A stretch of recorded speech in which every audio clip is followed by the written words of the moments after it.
Kwa mali yokufuna 300 million, 310 million. Yakandanga devolution kusama simba kuma profit.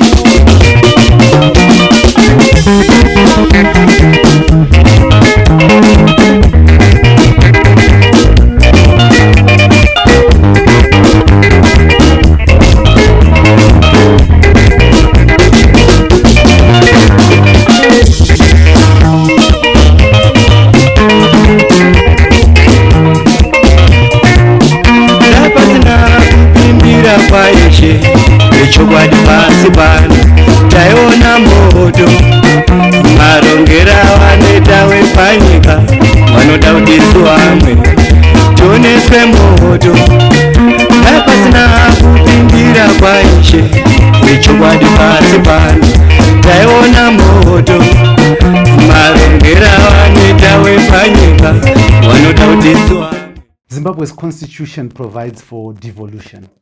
It gives autonomy to local government, to lower tiers of government to be able to deliver services or their mandate without overtly or overly relying on central government. Now, the cornerstone of devolution is to allow political autonomy, fiscal autonomy to those that have powers delegated to them. Now, Parliament is supposed to provide oversight on this devolution, which is constitutional and legal. And Parliament, as the legislative arm of government, is mandated to oversee these legal implementations. The Zimbabwe Anti-Corruption Commission also plays a serious oversight role in terms of dealing with issues that arise around corruption if this autonomy is stepped on. Civil society remains a critical player and a critical hand in ensuring that all these arms of government work well with the people. Now, this is the situation right now. With me, your host as usual, Dara, and we're going to be discussing devolution oversight here in proud partnership with the CCDZ. Join me just after this break.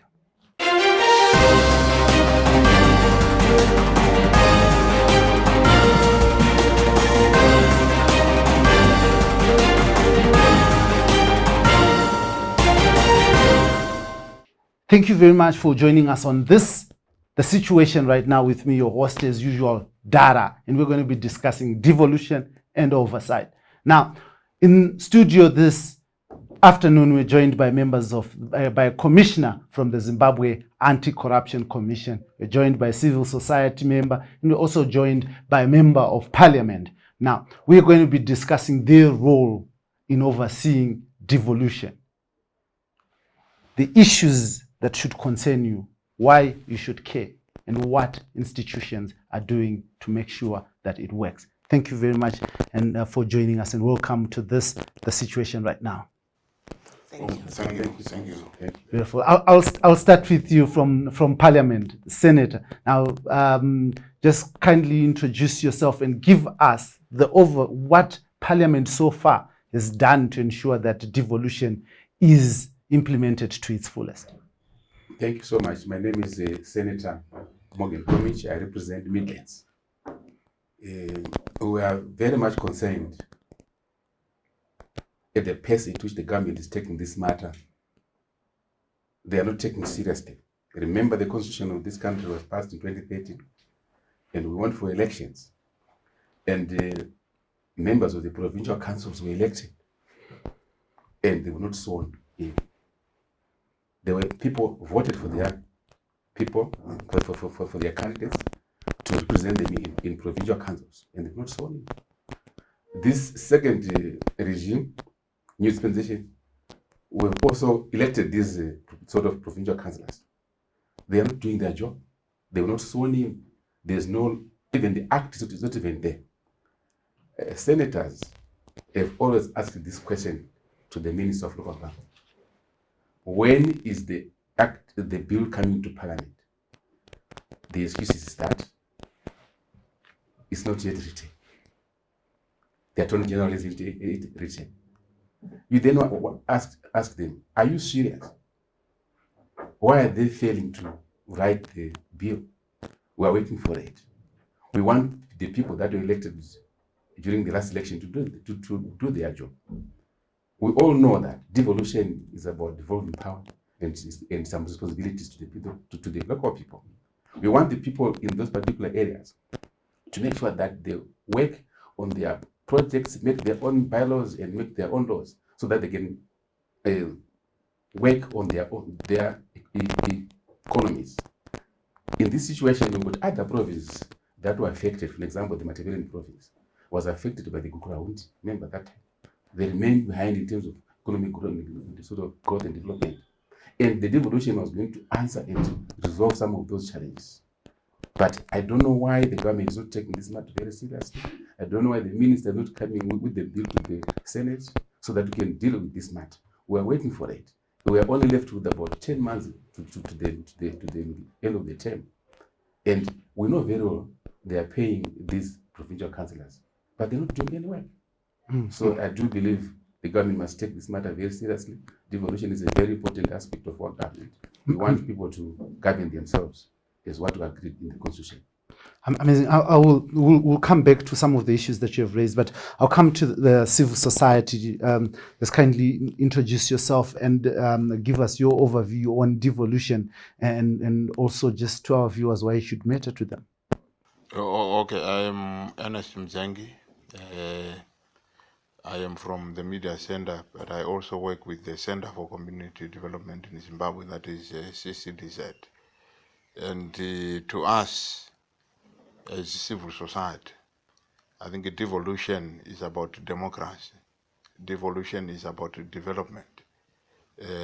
Development, when we look at it, is basically about placing the destiny of people into the people's hands. So where there is development, the people at whatever level, maybe going down to the lowest level, you have their destiny in their own hands. And here we are talking about economic destiny, we are talking about social destiny, we are talking about cultural destiny, and we are also talking about political destiny. So this means that decision making must be vested in the people. And when we speak of real devolution, we are saying that we should now be liberated from the old era of power and resources and decision making, indeed, being concentrated in a few individuals who decide on behalf of the people. The decision making, the control of resources, and indeed issues to do with the shaping of a country's socio-economic and political culture must be vested in the people. And we are saying that issues should go down to the people. Decision making should go down to the people. Control of resources must go down to the people. And so are services. They must trickle down to the people. Why should someone from Matebeleni North come to Harare to get a passport? Or why should whether or not he or she gets a passport be something that happens in faraway Harare? Why don't we have those services taking place in Hwange, for example, taking place in Cholocho, taking place down where they are people? And we are also looking at resources. You know, we talk of devolution nowadays, and the devolution kind that we are speaking of is one in which central government is the one that goes to the provinces, to the local communities to say, no, we have given you this man for devolution. Yet devolution must be about the locals themselves deciding on the basis of what they have, what they can put away. You know, if they want to put money towards the construction of hospitals, if they want to put money towards the construction of roads, it should be them, because they know what they need. But the situation we currently have is one in which it's the central government that will then tell you that this money is for this, and so on and so forth. And when we also talk of quantums are decided elsewhere. Now, I want to come to our commissioner from ZAC as you introduce yourself. The issue is with devolution, with fiscal autonomy, comes the issues around corruption, comes around the issues of mismanagement of money. What has ZAC done to ensure that as devolution happens, its eyes are also devolved to see that disbursement and fair use of taxpayers' money? Thank you. My name is Thandiwe Mlobane.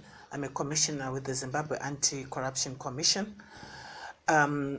There's quite a lot that we can talk about relating to devolution, but as a representative of the commission, I'll focus on the devolution funds.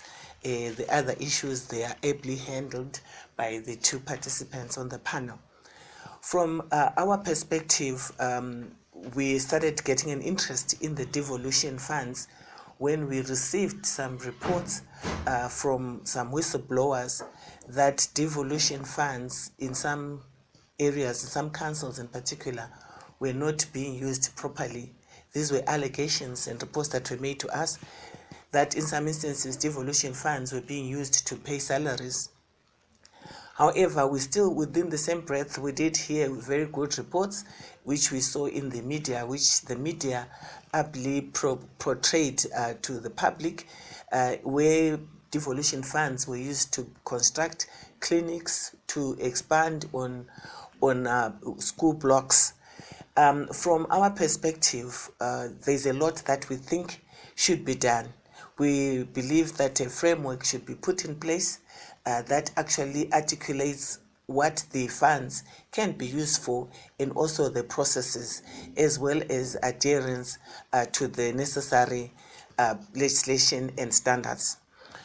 To answer your question on what has ZAC done, we have a mandate, of course, based on the Constitution. We have a mandate to not only investigate corruption for prosecution as well as for asset recovery, but to make sure we prevent corruption by ensuring that there's integrity and honesty within the systems. As a commission, we have, last year in particular, we interacted with a total of 144 public institutions, which include all the rural district councils and all the urban councils, as well as commissions and ministries and some parastatals. We interacted with the internal auditors of all these institutions, and it is from our interaction with the internal auditors that we discovered quite a lot was happening in their areas. There were concerns that were raised, which concerns were related in particular to the oversight issues that we are talking about. In particular, the rural district councils are the most affected in the sense that in terms of governance, there is a gap in terms of knowledge and information between the governance bodies and management. The situation whereby in some cases, because of the complexity of the information that is presented, the interpretation of that is very difficult. A key in point is the budget, where the members of the panel here have also talked about the need for empowerment, the need for participating. We do believe in a participatory form of budgeting, which unfortunately is not so effectively done by most councils, because the Urban Councils Act as well as the Rural District Council Act doesn't really specify exactly how participation should be done, and also the technical nature of the whole issues. So we find that who will talk about, will indicate which road you want to put. For example, when you talk about a road, only the civil engineers really know, and the quantity surveyors really know what is involved. The public know what they need. So in terms of what we've established, that the needs of the residents is quite high. They need, in terms of infrastructure, there is that huge gap.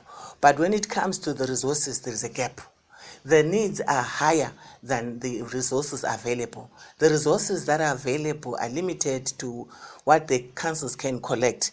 Now comes in the additional funds that Ministry of Finance has been giving to the local authorities by way of devolution funds. Yet the system is not so ready to and then embrace the devolution funds. How much involved are the members of parliament?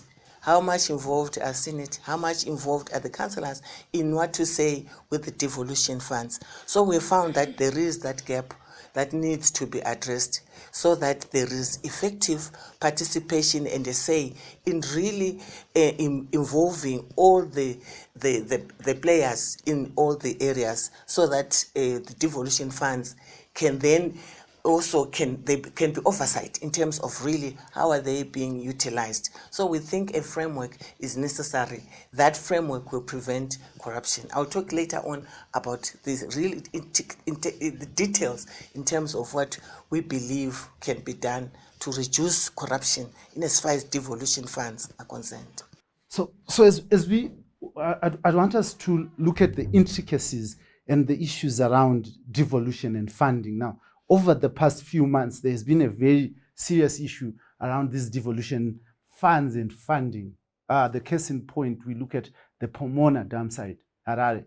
I'm glad that Senator here, you come from the MDC Alliance, which has got a huge number of councillors in Harare and other local authorities. Now, the Minister of Local Government has sort of come up with a declaration on how Harare is supposed to use its devolution fund. Said if you can't pay the people who are contracted at Pomona, government will use those devolution funds to directly pay. Now, is that devolution? That's not devolution. Actually, the government is refusing or does not want to devolve power. They are continuing in their mindset of central government. The fact that the minister himself from the central government is actually giving that directive is enough evidence to show the whole country that the government is actually anti-devolution. Because we are now going into the 10th year in which people have not implemented the constitution itself. Remember, I've mentioned before that we are now going into the last phase of the year, and the devolution is not being implemented. The provincial councils and metropolitan councils are not functioning at all. The people that were elected to do the job in earnest in these respective provinces are not doing the work.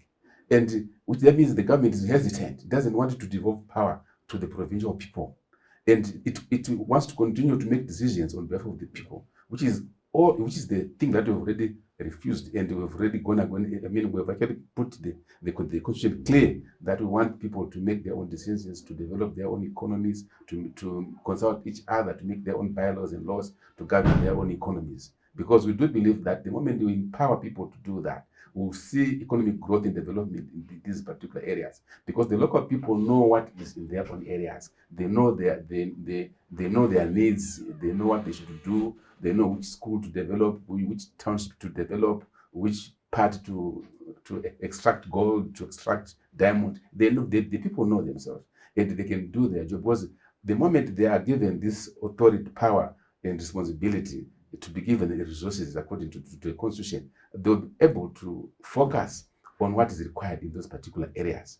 And the province would actually compete among themselves, and you would see economies sprouting all over the countries, because people will be competing. They will have ownership of their own resources, ownership of their own people, ownership of their own economy. This is the thing that the people of Zimbabwe have said, and they voted for this in 2013. The government must not dilly-dally, must not play funny tricks, they must not be seen to play games. What they are doing at the moment, they are deliberately not bringing this bill to the parliament, because they don't want to implement the devolution. They enjoy central power too much. I don't know why, but the people of Zimbabwe said no to central power. Let us dissolve power. Let us share this power. Let us share responsibilities. Let us decentralize these activities. We do believe that at the moment the government must be forced to make sure that the bill comes to the parliament, and the sway in the provincial councils. But at the moment, you see the Minister of Finance sends money to the district council. Yet we do have a constitution that says with a 3-tier government. The second tier is not being respected. Why are they doing that? So we need the government to be held to the sort of they must be held accountable to ensure that they implement what is in the constitution. You spoke about communities controlling their own resources and ensuring that they know, because they're the ones who know what they want. And in this case now, you have a minister or you have central government saying that we are going to buy fire tenders for you. We are going to use this money to pay for the Pomona dump site, even when Harare says they don't want it.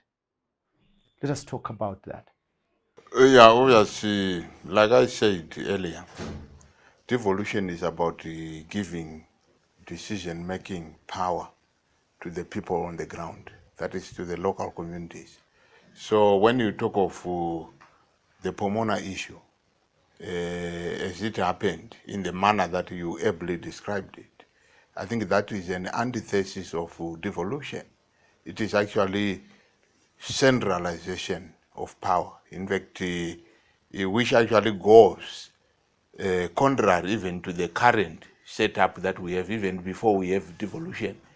The kind of centralization that we see in form of the Pomona deal is actually contrary to the current setup that even gives local authorities some leeways in terms of decision making. So when you talk of real devolution, it is miles away from expectation. So devolution, as it must happen, it must see the people on the ground through local institutions having the power to decide what they really want, how the resources coming their way can actually be utilized. So what we are seeing here is a situation in which we have ratepayers, we have councillors, and these have been bypassed by central government, to which has actually allotted itself power to tell the people what they need. In other words, it's government that is telling people what they must eat for supper. It's government that is telling people what they must eat for breakfast. Yet the people know what they should be eating. Yet the people know their priorities. When you look at the city of Harare, the city of Harare is saddled by many problems, chief of which is the issue of water. The city of Harare is struggling to buy chemicals to purify water. The city of Harare, for that reason and other reasons, is struggling to make sure that people are provided with safe and potable water. So probably the priority of the city of Harare could be water provision. But now we are talking of the dump site. And while not saying that waste should not be efficiently managed, the issue here is that how should it be managed? At what cost? When we look at the Pomona deal, I think reports that we get is that the city must be paying, I think, 22,000, is it, a day to a private company. And they are paying to a private company which is actually using the city's dump site. I think those are skewed priorities, and it actually goes contrary to the ethos of devolution. In fact, one reason why there should be devolution is to make sure that we don't have such kind of decisions which are misplaced. So here we are having a misplaced decision because people who are making this decision are really far away from what the people are saying. I know in the recent weeks, the mayor of the city of Harare, Councillor Jacob Mafume, went around consulting people on the issue of the Pomona dump site issue. And the people were unequivocal. And these are the ratepayers. They said, no, we cannot have such a deal. But here is government sticking, that is central government, sticking it to his guns, saying that this is what should happen.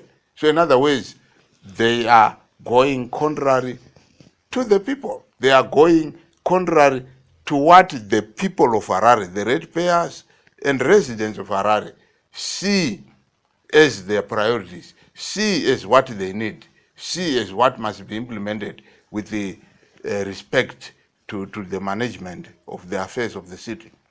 Amazing. Now, I want us to go to Zach and say we have seen audit reports. There are a number of audit reports in line with these issues around money being used for some other things instead of what it's supposed to be used. We have seen audit reports from Auditor Chiri's office saying that, pointing to anomalies, violations of financial regulations, violations of the Finance Act, and there appears to be no action taken to those who are doing that, and there is also no redress, because if you read the 2020 auditor's report, if you read the 2021 auditor's report, the same issues that were raised even up to 1999 are still the same issues. Are you worried, Zach? Thank you for that question. Indeed, every year the Auditor General presents a report, and some of the matters, their findings, some of their findings and recommendations have been unimplemented for all these years. So what we did last year, as I said earlier on, we met a total of 144 institutions, public institutions. So we met the individual internal auditors from these institutions, which included all the rural district councils, as I said earlier on, and all the urban councils, ministries, all the ministries as well, and also some parastatals. We established that the Auditor General's report and recommendations were not being implemented. So what we then did as a commission, we sent out a total of 144 letters to these institutions where we gave them a call to action, where we asked the internal audit departments to audit the implementation of the Auditor General's recommendations, and then submit the reports to their audit committees and then to their boards or commissions, depending, or councils, or to their governing bodies, and then send us a copy. We received about just over 70% of the response that we got. Just as an example, one council, which I won't mention, indicated to us that they had 15 recommendations that they'd been given by the Auditor General for all these years, and only one of that recommendation had been implemented.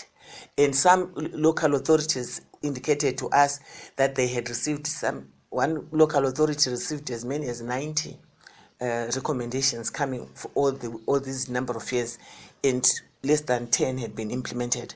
So, because we are now shining the spotlight as ZAC on these Auditor General's recommendations not being implemented, now we can safely say that they then began to take action in terms of implementing the Auditor General's report. In some cases, we found that it's housekeeping that has not been maintained, like updating registers, updating, carrying out reconciliations, particularly for the local authorities, where in some instances there isn't even a register of those that are listing. So revenue is being lost, not because of any action, but because there's no registers are not updated. There's a lot that's going on. But is that not fatal ground for corruption?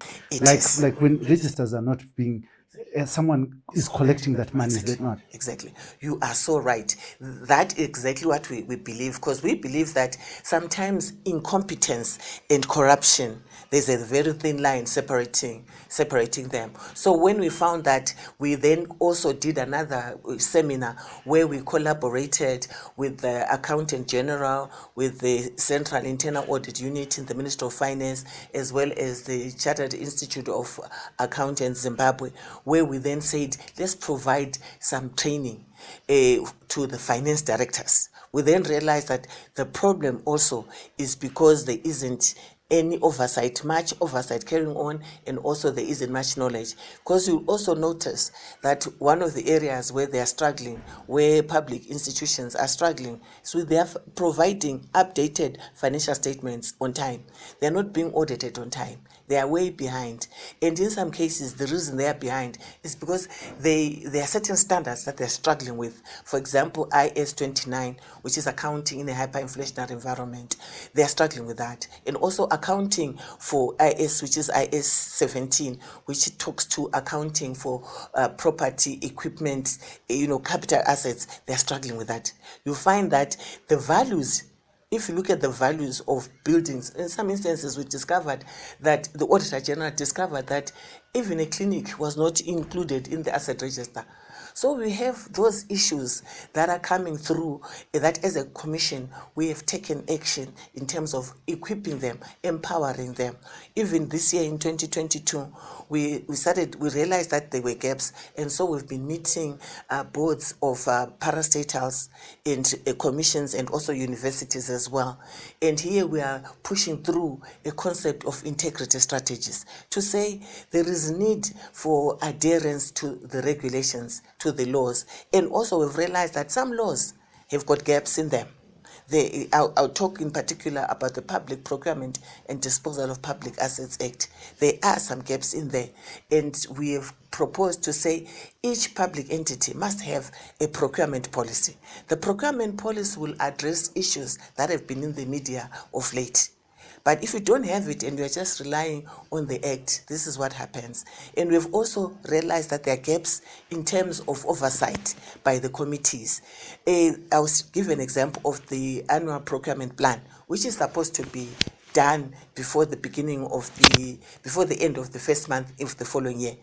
That is done and submitted to PRAS direct. Most cases, 90% of the times, it doesn't even go through. So if we're to ask maybe councillors to say, have you ever seen an annual procurement plan? 90% of them will say they've never seen it. So we've identified those gaps, and we've said, even if the law says submit direct to PRAS, let it go through the council. Let them have a look and understand what is going to be purchased, so that they can also talk to the reasonability of that. So all these things that we're talking about, schools, clinics, roads, they could be in the annual procurement plan. They could be, but we don't know, because the governing bodies have not seen them. They've not gone through, because there's no requirement for them to go through them. So those are some of the gaps that we have identified and we are trying to address. And we are saying there is need to have policies. We've actually developed what we call a prevention of corruption toolkit with over 20 policies that we think should be added on, including a due diligence policy. Due diligence policy is not mentioned specifically anywhere in any of the acts. So we then said we now want every public institution to have a due diligence policy. So the due diligence policy will enable you to purchase from reputable institutions, not to react afterwards. After you've already paid, then you start looking backwards. Doesn't help. So we've done that, and we've also said, particularly for councils, we say you need an unsolicited policy or bid policy, because without that unsolicited policy, you will have people coming through and saying, I can do a stadium for you, but the stadium is not in the budget. The stadium is not, no one wants it, but this person comes through and says, I even have the funding. And then you find, so we are saying there is need to have all these policies. There are quite a number of them, including the anti-fraud and anti-corruption policy, which we feel every institution should have. But at the moment, not a single institution has that particular policy to help them. So there's a mischievous way where people say this is not explicitly written in the law, so we're not going to do it. Because for instance, the procurement committee is a committee of council, and surely it should report to council before it goes to PRAS. I mean, it doesn't need to be explicitly written in the law, does it? What actually happens is procurement management units, those are management, that's operational. So the law requires that the procurement management unit submits the procurement plan, annual procurement plan, to PRAS. it doesn't make a requirement that it should go through the finance committee or whatever. It doesn't. If you go to the section, it just doesn't say it. It could be implied, but what we have proposed is, instead of relying on the goodwill of people, let there be a policy. So if each institution has that policy, the policy will clearly say what needs to be done. It will also say you can't spend without going through. I mean, you can, even if you spend, but information. There's information gap.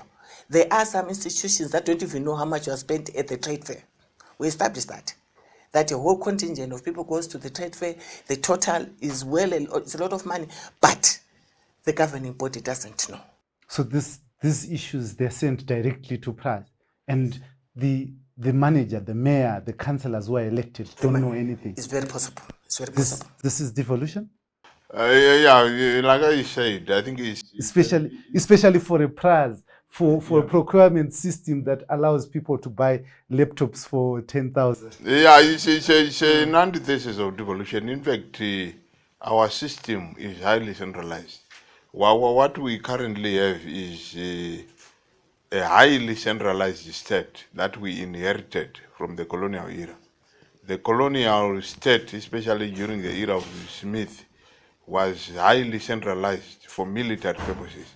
And it is the kind of system that we have. And it seems like my colleague here, Senator Komishe, said, the government is not willing to let go of that kind of system.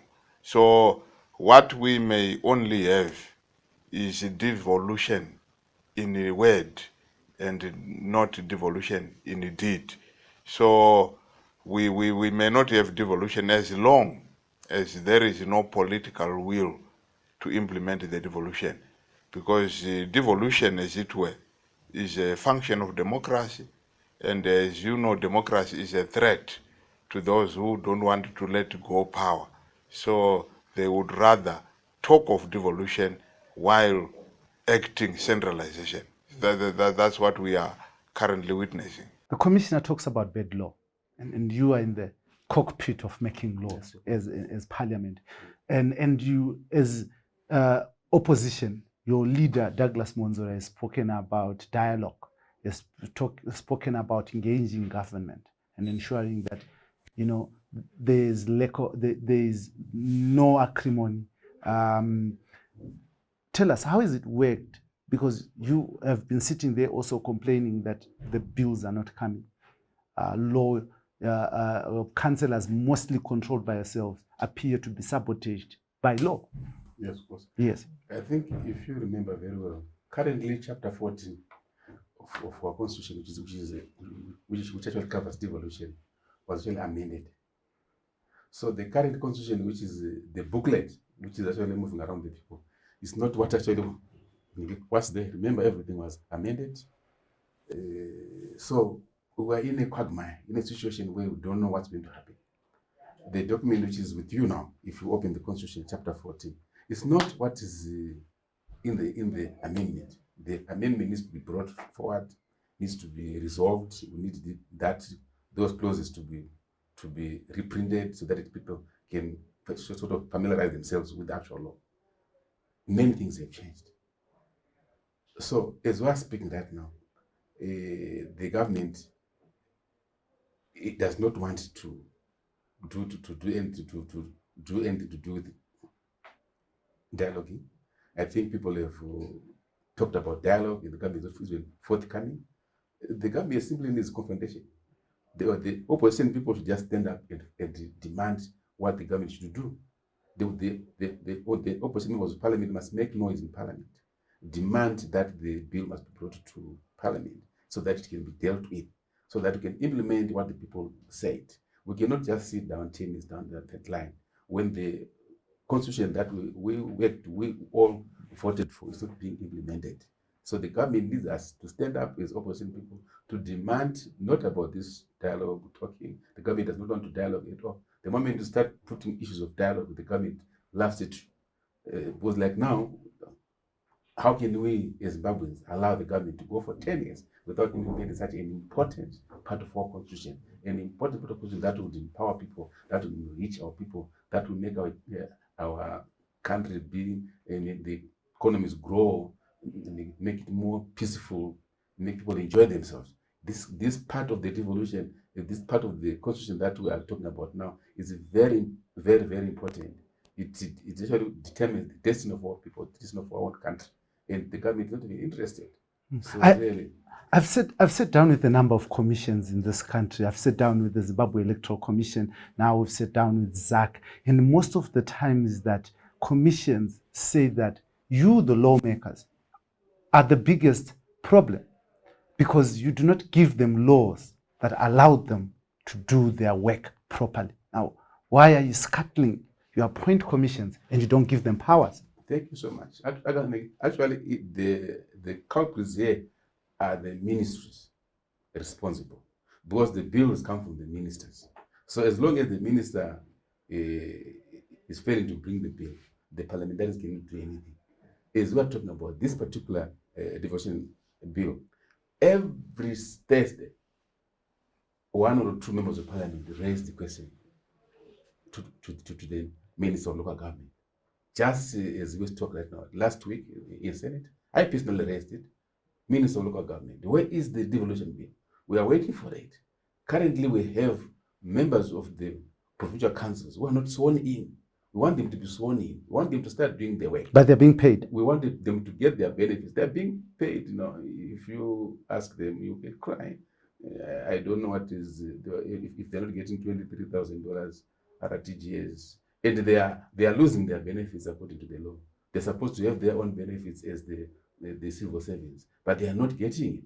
And the work that is well prescribed in the constitution, which is supposed to enhance the lives of the people of Zimbabwe, it's not being done. No one is doing it, and we have the entire second tier of the government redundant and doing nothing.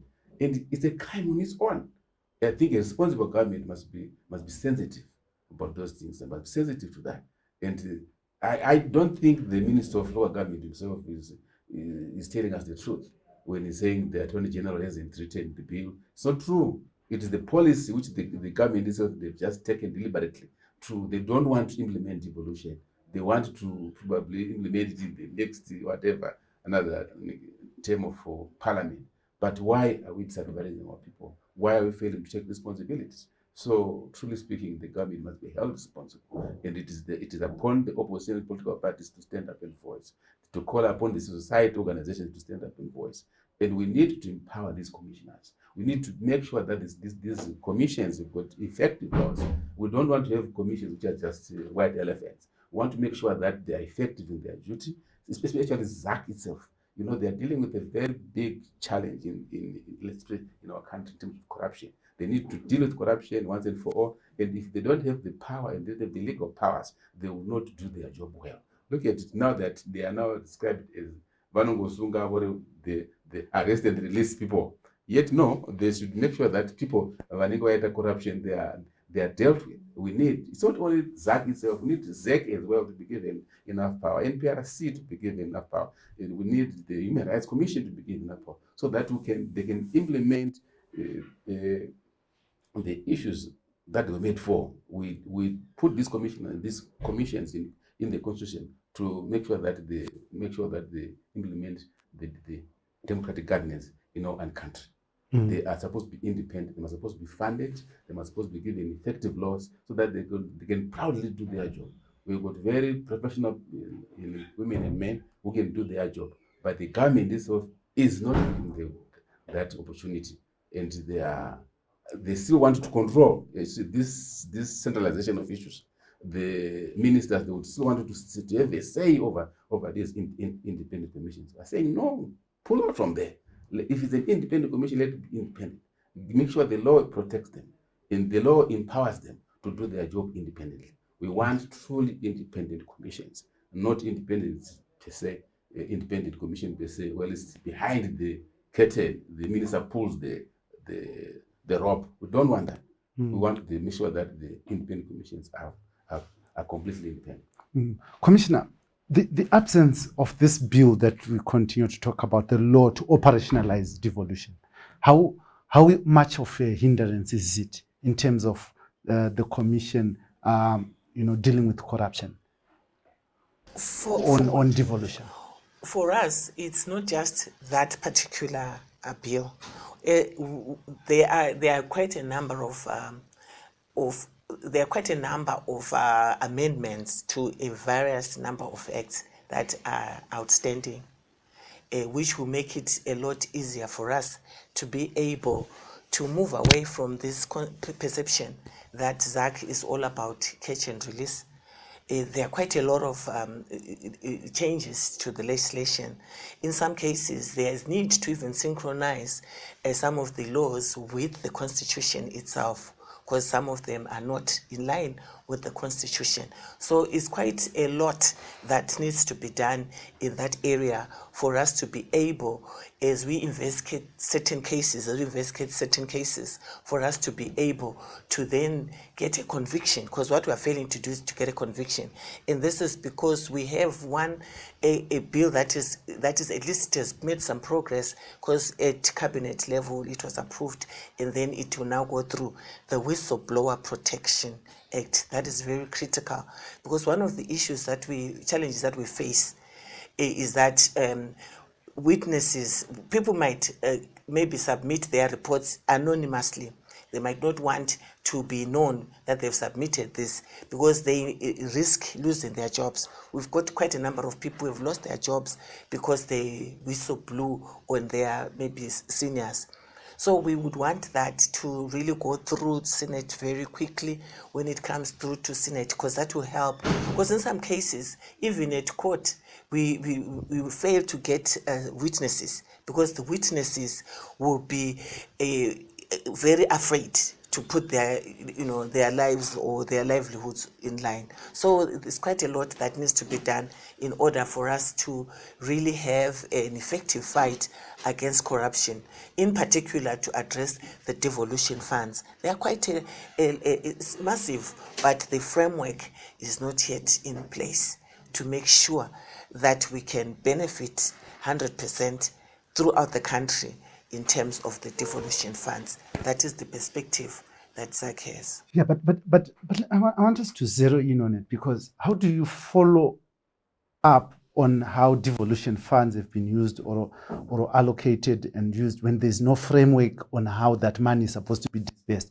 Because speaking the other day to Honorable Member Themba Mliswa, he was saying that funds are being disbursed without an operational framework, without how they're supposed to be disbursed, from where, who's the accounting officer, who looks at it. How much of a problem would that present you? It is quite problematic in the sense that if we have to charge somebody with having abused devolution funds, the courts would need a lot more in terms of proving that indeed there was a framework that they violated, there was a law, a section that they violated. So it does create problems for us to be able to take that across in terms of when investigate for prosecution purposes. However, what we are now zeroing in as a commission, we are zeroing in on prevention and making sure that we empower councils in terms of being able to pay oversight. Because when the money gets into the council's bank account, it is public funds. So how it is utilized is now the total framework. It doesn't matter really that this money is from rates, been collected from rates, or it's been collected from water, or it's come through as a devolution funds. What is important is that in terms of procurement, the procurement that's done, the money is spent properly. We would have a challenge trying to take a council to court if they use those funds for salaries, because there really isn't any way where we can then point out because you have to prove beyond reasonable doubt that indeed a crime was committed. To pay salaries then becomes very difficult for us. Yes, Mr. Mzengi, I mean, do you think that there's this deliberate attempt to keep the law vague for corrupt tendencies? Yeah, it could be there, because there could be politicians who are opportunists, who would want to use certain loopholes within the law for preserving certain privileges. I think you spoke well to the issue of procurement, the issue of the computers. Just imagine a laptop costing $9,000, one laptop, you know. I wonder what kind of a laptop it would be. Someone would actually swap a laptop for a Honda Fit, actually, if you look at it, because if a laptop is to be 9,000. So those are loopholes that are being taken advantage of by certain people who are corrupt, people who thrive on self-enrichment agendas at the expense of the public good. So that's the situation we are having. As Senator ably put it here, the Constitution provides well for devolution, but we don't have a framework that is supportive of that particular agenda, which is why for so many years we have been talking about the harmonization of laws. It has now become a song, harmonize laws to the Constitution, and we keep on saying we are harmonizing, and yet we are doing nothing about it. I think these issues really, that is issues to do with having supportive legislation. I think these are issues we should be in history now. We should not at this point be talking about harmonizing our laws, our statutes to the Constitution, because we long had a new Constitution. It's no longer new, actually. It's an old Constitution, as it were.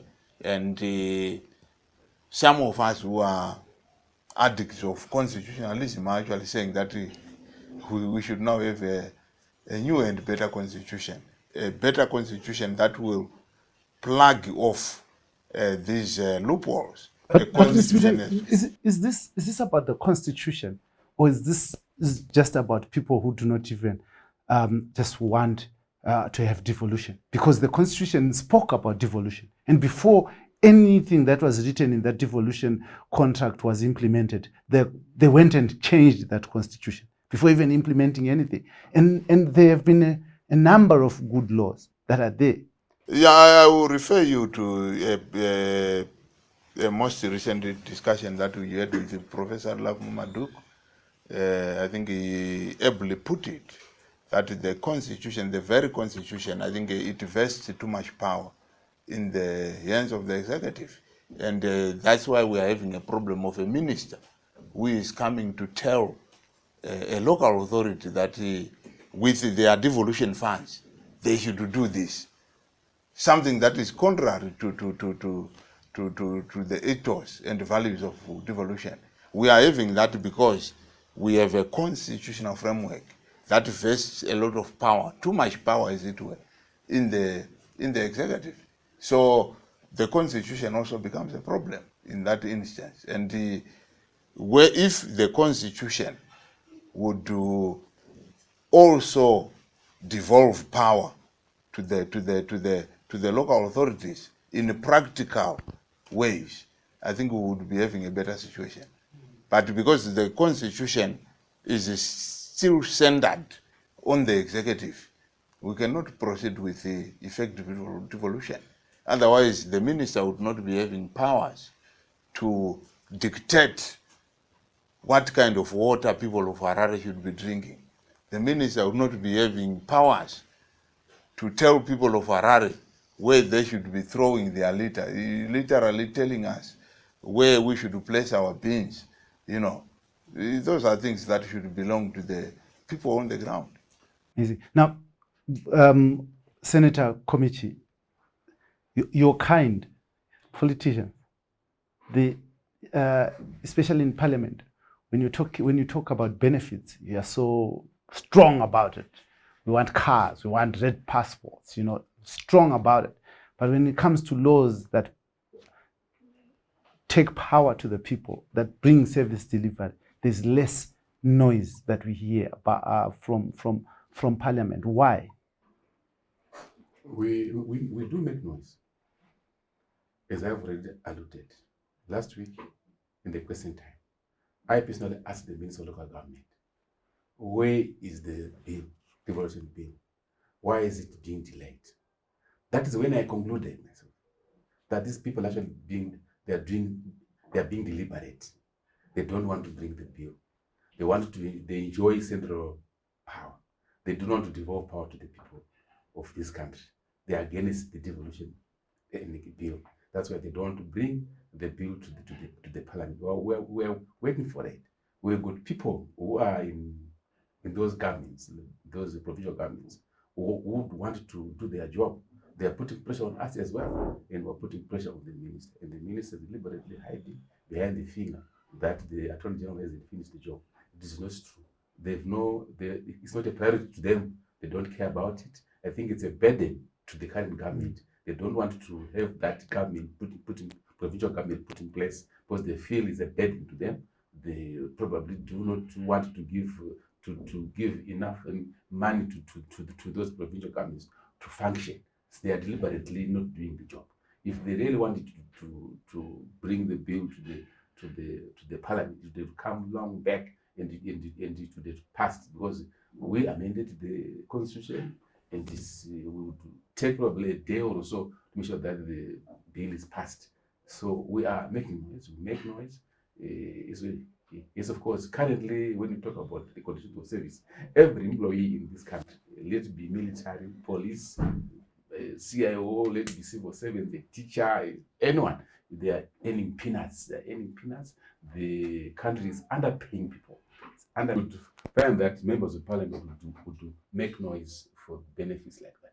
Yes, of course, the way you put it, some of them, but they were actually representing the entire working force, the entire nation.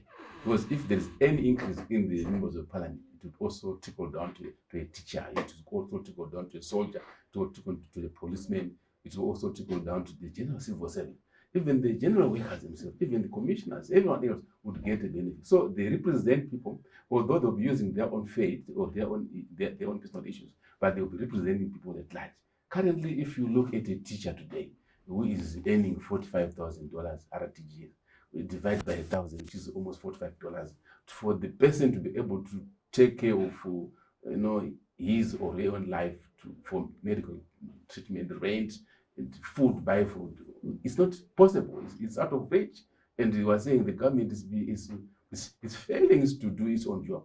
If you compare with outside countries like Mozambique and South Africa and so forth, no, people are living quite comfortably well compared to what we are going through. So the members of parliament that will be making the mess, they are not doing it on their own, for their own benefit alone. They are doing it for everyone who is working for this government. Amazing.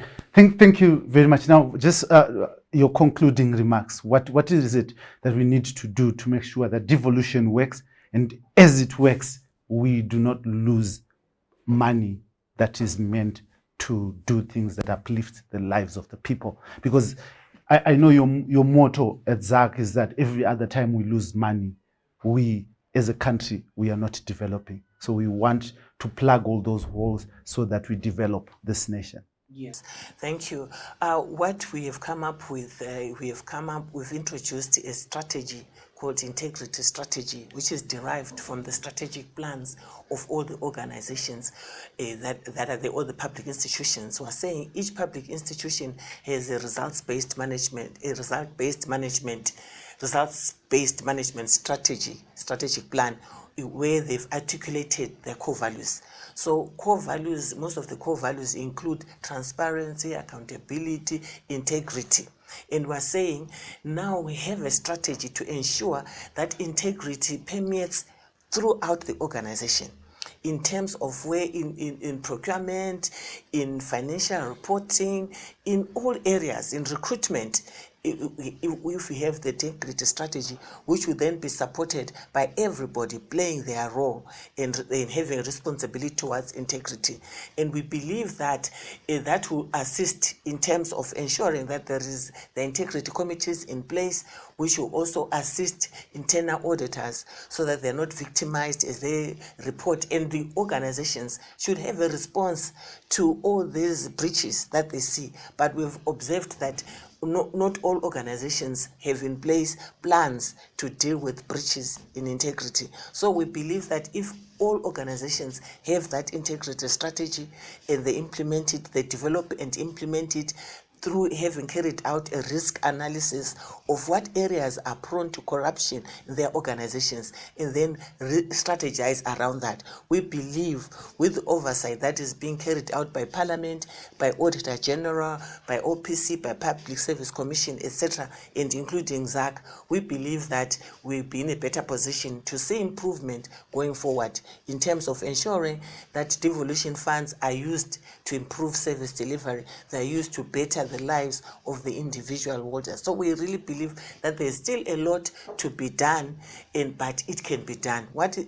Because we don't have the necessary legislation in some cases, we are proposing use of policies, internal policies to strengthen internal controls. That is what we are pushing through. So far to date, this year we've met about 50 institutions, and we are hoping that by the end of the year we'd have met another 50 institutions where we are pushing through and encouraging them to have an integrity strategy to ensure that there is a new culture, organizational culture of integrity. That's what we are doing. Thank you very much. Your concluding remarks. I think our problems go back to the constitution, and we need a better constitution, a people-driven constitution, a constitution that is owned by the people, a constitution in which people understand their constitution. And when people understand their constitution, they will demand the rights provided for and guaranteed in such a constitution. I think that's where we have a problem. And once we have that, we can then have a culture of constitutionalism, where people themselves are the custodians of their own constitutional values. Amazing. Senator Komi. Thank you so much. I'm sure the government lacks the political will to implement devolution. We want to urge the government to have the political will to implement the devolution. They must bring the bill to the Parliament. We need a legal framework for this type of government to function. We've got officers that are lying idle, who are not doing anything, who are supposed to be doing something good for their own regions. And we would want the government to take this matter very seriously. Otherwise, people are going to lose patience. Amazing. Thank you very much. Now, when you give someone authority, when you give someone responsibility to do something, it must come with authority, it must come with power. Local authorities should be given that power. The continuous intervention or interferences by central government in the work of local authorities or provincial councils and gets into the way of service delivery and gets into the way of holding those councillors accountable. Because every time we have tried to hold councillors accountable, they have always shifted the blame to central government. They've always said, it is the minister, it is the minister, it is the minister, all the time. It is time that our government takes devolution seriously. It is a time that government puts laws in place, unambiguous, clear-cut laws, so that ZAC can begin to take people to account. In the absence of clear laws, in the absence of clear guidelines and policies, it is impossible to actually secure convictions to those who would have strayed. And those in holding those offices know these loopholes, and they have been abusing them. Now, this is the situation right now. With me, your host, Dara Blessed Mhlanga, in proud partnership with the CCDZ. We say devolution is development. Devolution is evolution. It is needed in Zimbabwe like yesterday. Thank you very much for joining us. Thank you very much to my amazing guests for the amazing discussion. Thank you so much. Thank you.